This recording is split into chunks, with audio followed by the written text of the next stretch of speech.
புதிய கல்விக் கொள்கையை எதிர்த்த முதல் தலைவன் தளபதி அண்ணன் மு.க. ஸ்டாலின். ஆக நீங்கள் சொன்ன எல்லாவற்றிலும் பெரியார் இருக்கிறார், அண்ணா இருக்கிறார், கலைஞர் இருக்கிறார், ஸ்டாலின் இருக்கிறார். எங்கே போனது திராவிடம் என்று கேட்பவர்களுக்கு சொல்கிறோம், எந்நாளும் நாங்கள் இருப்போம். நாங்கள் இல்லாமல் கொள்கை முழக்கம் இல்லை, நாங்கள் இல்லாமல் அரசாங்கம் இல்லை. எங்கள் வழி நடக்காமல் யாராலும் இங்கே அரசியல் செய்ய முடியாது. ஏதோ வந்துவிட்டார்கள் என்கிற போது நிதானம் வேண்டும். அவர் சொன்னதை போல சொன்ன வாக்குறுதிகளை நிறைவேற்ற வேண்டும். நாங்கள் வரிசையாக நிறைவேற்றி காட்டினோமே. இங்கே பேசிய சகோதரி பிரேமா அவர்கள் சொன்னாரே என்னவெல்லாம் செய்தோம் என்று. நம்முடைய மாவட்ட செயலாளர் பேசுகிற போது நாங்கள் செய்ததெல்லாம் மறக்க முடியுமா என்று கேட்டாரே. நாங்கள் ஆட்சி நடத்தினோம். தேர்ந்தெடுக்கப்பட்டவுடன் தளபதி ஸ்டாலின் சொன்ன ஒரே வார்த்தை, வாக்களித்தவர்களுக்கு மட்டுமில்லாமல் வாக்களிக்காதவர்களுக்கும் சேர்த்து இந்த ஆட்சி நடைபெறும் என்று சொன்னது பெருந்தன்மை. அந்த குணம் இருந்திட வேண்டும். அதனால்தான் மகளிர் உரிமை தொகை என்கிற போது அதனாலே பயன்பெற்றவர்கள் திமுகவை சார்ந்த பெண்கள் மட்டுமல்ல, அதிமுகவை சார்ந்தவர்களும் தான், பாரதிய ஜனதா கட்சியை சார்ந்தவர்களும் தான், காங்கிரஸ் கட்சி குடும்பத்தை சார்ந்தவர்களும் தான், எங்களுக்கு வாக்களிக்காதவர்களுக்கும் சேர்த்துதான். விடியல் பயணம் என்று சொல்லுகிற நகர பேருந்துகளிலே பெண்கள் கட்டணம் இல்லாமல் பயணம் செய்யலாம் என்கிற போது இந்த கட்சி அந்த கட்சி என்றல்ல, எல்லோரும் செல்லலாம் என்கிற போது எங்கள் திட்டங்கள் எல்லோருக்கும் சென்று சேர்ந்து விருப்பு வெறுப்பில்லாமல் ஆட்சி நடத்தி காட்டினோம். ஆனால் இன்றைக்கு அவர் இங்கே சொன்னதை போல கைது படலம் நடக்கிறது, மிரட்டுகிறார்கள், ஏதேதோ சொல்கிறார்கள். ஆனால் அவர் அஞ்சக்கூடியவர் அல்ல என்பது உங்களுக்கும் தெரியும், எங்களுக்கும் தெரியும். திராவிட முன்னேற்ற கழகத்தில் இருக்கிற யாரும் வெற்று கூச்சல்களுக்கு மிரட்டல்களுக்கும் அஞ்சுவதில்லை. நாங்கள் சொல்வது நாகரிகமாக அரசியல் நடத்துங்கள். அதிகாரத்தை எப்படியோ கைப்பற்றி விட்டீர்கள் என்று சொன்னால் அதற்கேற்ப நடந்து கொள்ள வேண்டும். இன்றைக்கு நம்மை முதலாக கைவிட்டு விட்டு அங்கே போய் சேர்ந்த ஒரு கட்சி, நான் அதையெல்லாம் பேச தயாராக இல்லை, ஆனால் பேச வேண்டிய நிர்பந்தம். காங்கிரஸ் கட்சி போய் அங்கே சேர்ந்து ஆதரவு கொடுத்தது, அதன் விளைவாக அவர்கள் ஆட்சியில் அமரலாம் என்ற தைரியம் வந்தது. அதற்கு கிடைத்த பரிசு 2 அமைச்சர் பதவி. தேர்தல் நேரம் வரை எங்களோடு, நாங்கள் யாரோடு இருந்தாலும் உண்மையாக இருப்போம். இந்திரா காந்தி அம்மையாரை சொல்லியிருக்கிறார், திமுகவை போல நண்பனாகவும் யாராலும் உறுதியாக இருக்க முடியாது, எதிரியாக இருந்தால் அவர்களைப் போல உறுதியாகவும் எதிர்க்க முடியாது என்று. நாங்கள் இன்னும் எதிரி வேடம் போடவில்லை, உண்மையாக இருந்தோம். இந்தியாவிலே காங்கிரஸ் கட்சி கூட சொல்ல தைரியம் முன்வராத போது, வேறு மாநிலம் எங்கும் சொல்லாத போது முதலாக தமிழ்நாட்டின் திமுக தலைவர் தளபதி ஸ்டாலின் தான் சொன்னார், எங்கள் கூட்டணி வெற்றி பெற்றால் ராகுல் காந்தி தான் பிரதமர் என்று அறிவித்த பெருமை எங்கள் தலைவனுக்கு. கூட்டணி என்று சொன்னால் அதற்குரிய மரியாதையை தந்திட வேண்டும் என்ற உணர்வு இருக்கிறது. நான் ஒரு பேச்சுக்காக கேட்கிறேன். பாரதிய ஜனதா கட்சி இந்த முறை வெற்றி பெற்ற போது இந்த தாவேகா போலதான் பெரும்பான்மை இல்லை அவர்களுக்கு. ஆள் தேடி அலைந்தார்கள், சேர்ந்தால் என்ன வேண்டும் செய்யலாம் என்ற நிலையில் இருந்தார்கள். எங்களுக்கு நாடாளுமன்ற மக்களவையிலே 24, மாநிலங்களவையிலே 10 பேர். நாங்கள் ஆதரவு கொடுத்திருந்தால் தமிழகத்திற்கு திட்டங்கள் கிடைத்திருக்கும், பணம் கிடைத்திருக்கும், நாங்கள் சொல்வதெல்லாம் நடந்திருக்கும். நாங்கள் காங்கிரஸை கைவிட்டு விட்டு போக தயாராக இல்லை. நாங்கள் தைரியமாக பாரதிய ஜனதா அரசை தேர்தலிலே எதிர்த்தது போலவே எதிர்த்தோம். அவர்கள் கொண்டு வந்த சட்டங்களை எல்லாம் நாங்கள் எதிர்த்து பேசி இருக்கிறோம். இஸ்லாமியர்களுக்கு எதிராக அவர்கள் கொண்டு வந்த சட்டத்திற்கு திருத்தம் கொடுத்து அது எந்த அளவிற்கு போனது என்பது இன்னும் வரலாற்று ஏடுகளில் பத்திரமாக பதிந்திருக்கிறது. கொஞ்சம் எல்லோரும் நினைவு கூட்டி பார்க்க வேண்டும்.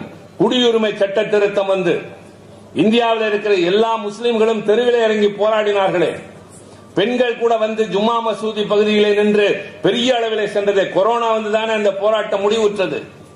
அந்த நேரத்தில் உங்களுக்காக உறுதுணையாக இருந்தது திமுக மட்டும்தானே தவிர வேறு எந்த கட்சியும் இல்லை.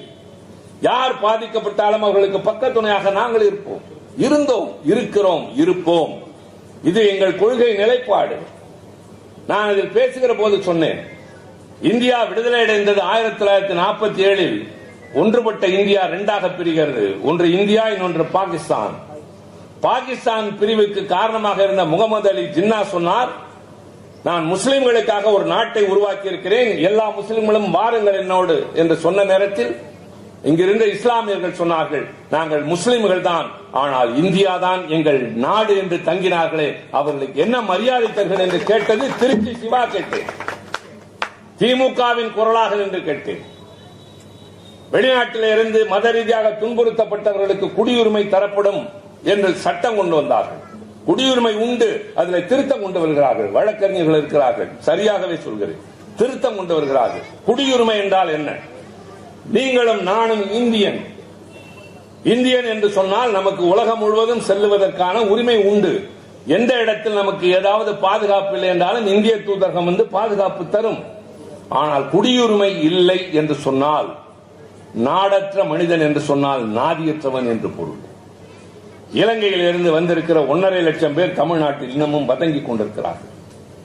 கள்ளத்தோணியிலே ஏறி எந்த நாடும் அடைக்கலம் தெரியாமல் நட்ட நடு கடலிலே குழந்தை குட்டிகளோடு பெண்களும் சேர்ந்து பல நாடுகளை சார்ந்தவர்கள், சிரியா போன்ற நாடுகள், இலங்கை போன்ற நாடுகள், இப்படிப்பட்ட நாடுகளில் இருந்து துரத்தப்பட்டவர்கள் நடுக்கடலிலேயே குடி தண்ணீரும் உணவும் இல்லாமல் தத்தளிக்கிற நிலை உண்டு. காரணம் குடியுரிமை இல்லாத காரணத்தால். அது இருந்தால்தான் ஆதார் கார்டு, அது இருந்தால்தான் ரேஷன் அட்டை, அது இருந்தால்தான் உங்களுக்கு நலத்திட்ட உதவிகள் எல்லாம்.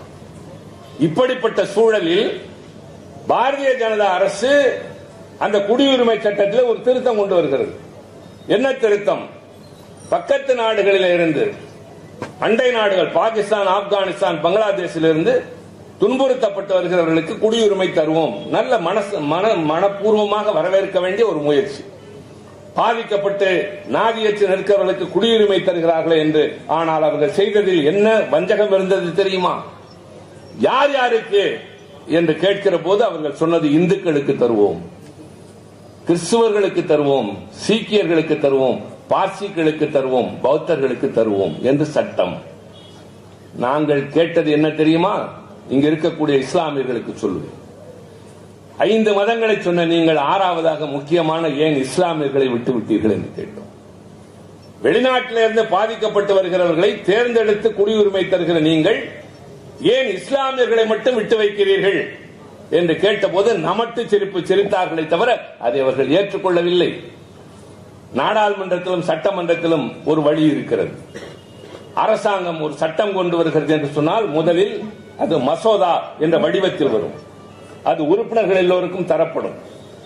அதிலே அப்படியே அது நிறைவேறினாலும் சட்டம், திருத்தங்களோடு வந்தாலும் சட்டம். திருத்தங்களை யார் கொண்டு வரலாம் என்றால் அரசாங்கமும் கொண்டு வரலாம், உறுப்பினர்களும் கொண்டு வரலாம். அந்த நேரத்தில் அது நிறைவேறுவதற்கு முன்னால் திமுகவின் சார்பில் நான் ஒரு திருத்தம் கொடுத்தேன். எவ்வளவு பெரிய வரலாற்று நிகழ்வு இன்னும் ஊருக்கும் உலகத்திற்கும் தெரியாமல் இருக்கிறது என்பதை குறிப்பாக இஸ்லாமியர்கள் தெரிந்து கொள்ள வேண்டும், மற்றவர்களும் தெரிந்து கொள்ள வேண்டும்.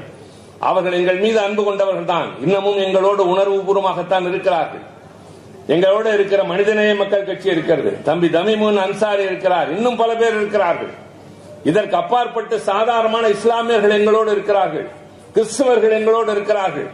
சிறுபான்மை பெரும்பான்மை யார் எவர் என்று பேதமில்லை. மனித குலத்தில் பிறந்த யாராக இருந்தாலும் அவருக்கு பக்கபலமாக திமுக நிற்கும். அது மனிதாபிமானத்தின் அடிப்படையில் தவிர எங்களுக்கு எந்த வேறுபாடும் கிடையாது. எல்லோரையும் ஒன்றாக கருதுகிற அந்த மனநிலையில் நான் என்ன திருத்தம் கொடுத்தேன் தெரியுமா? ஒரே ஒரு வார்த்தை தான், ஒரே ஒரு வார்த்தை தான். 2 திருத்தங்கள். ஒன்று, இந்த 5 மதங்களோடு இன்க்ளூட் முஸ்லிம்ஸ், முஸ்லிம்கள் என்பதை சேர்த்துக் கொள்ளுங்கள். இந்த 3 நாடுகளோடு இலங்கை என்பதை சேர்த்துக் கொள்ளுங்கள். 2 சொற்கள் சேரும், ஆனால் தலைகளாக எல்லாம் மாறிப்போம். இந்த 2 சொற்கள் சேர்கின்றன என்ற போது இஸ்லாமியர்களுக்கும் குடியுரிமை கிடைக்கும். இலங்கை தமிழர் இங்கே வந்து அகதியாய் 1.5 லட்சம் பேர் இருக்கிறார், அவர்களுக்கும் குடியுரிமை கிடைத்திருக்கும். அந்த திருத்தம் வாக்கெடுப்புக்கு விடப்படுகிறது, அது மரபு. வாக்கெடுப்புக்கு விட்ட பொழுது என்ன நடந்தது? திமுகவுக்கு அன்றைக்கு இருந்த எண்ணிக்கை வெறும் 5 தான். என் திருத்தத்திற்கு ஆதரவாக 99 வாக்குகள் கிடைத்தன. நம்ப முடிகிறதா? எல்லா கட்சிகளும் அந்த திருத்தத்திற்கு ஆதரவு தெரிவித்தன. அவர்களுக்கு ஆதரவாக கிடைத்த வாக்கு 124, வித்தியாசம் 25. இதிலே தான் முக்கியமானது, இந்த 25இல் 13 ஓட்டுகள் அதிமுகவின் ஓட்டுகள். அந்த 13 மாறி இந்த திருத்தத்திற்கு ஆதரவாக தந்திருக்குமேனால் நாங்கள் 112 ஆகி இருப்போம், அரசாங்கம் 111 ஆகி இருக்கும். ஒற்றை வாக்கு வித்தியாசத்தில் 1.5 லட்சம் இலங்கை தமிழன் அகதி என்ற அவலம் நீங்கி இருப்பான். இஸ்லாமியர்கள் போராட வேண்டிய அவசியம் இல்லாமல் போயிருக்கும். நாடாளுமன்றமே வியந்து பாராட்டியது. ஆனால் சீர்குலைந்தது அன்றைக்கு அதிமுகவின் அந்த முடிவின் காரணமாக. நாங்கள் ஆதாயம் எதிர்பார்க்கவில்லை, இடமாறி போகவில்லை. முடிவெடுத்தால் இவர்தான் என்று சொன்னால் இவரோடு என்று நிற்போம், உங்களோடு இருப்போம் என்று சொன்னால் இன்பத்திலும் துன்பத்திலும் துயரத்திலும் பங்கேற்பதுதான் ஒரு மனிதனின் கடமை உணர்வு என்பதை போல அரசியல் கட்சியாகவும் நாங்கள் அப்படித்தான் நடந்து கொள்வோம். நான் தோழர்களுக்கு சொல்வேன், தோல்வி என்பது நாம் ஒன்றும் காணாத புதிது அல்ல. நிறைய பார்த்து விட்டு அண்ணா தோத்து போனார். கலைஞர் தான் வாழ்க்கையிலே தோற்காத ஒரே மனிதன் தேர்தல் நேரத்தில். மிக முக்கியமான ஒரு காலகட்டம் உண்டு. எதையெல்லாம் கடந்து வந்திருக்கிறோம், இதெல்லாம் சாதாரணம். அவர் சொன்னார், அவருடைய இயல்புக்கு ஏற்ப சொன்னார், சீக்கிரம் தேர்தல் வரும். வரட்டும், எப்ப வேணாலும் வரட்டும். வருகிற காலம் வரை வேண்டுமானால் வரும், காத்திருப்போம். மக்கள் ஆதரவை எங்களுக்கு பெருக்கிக் கொண்டு அடுத்த களத்தை சந்திக்கிற போது எங்கள் வெற்றியை யாராலும் தடுக்க முடியாது. களத்தை இழந்திருக்கிறோமே தவிர யுத்தத்தை இழக்கவில்லை. நன்றாக மனதில் வைத்துக் கொள்ளும். களத்தை இழந்திருக்கிறோமே தவிர யுத்தத்தை இழக்கவில்லை. திமுக என்றைக்கும் இழக்காது.